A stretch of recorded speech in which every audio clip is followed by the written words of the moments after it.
vanhu vangu. Dola. Boss, mari.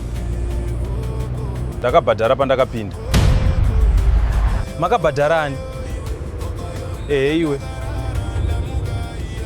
Kana wakanganwa harisi dambudziko rangu.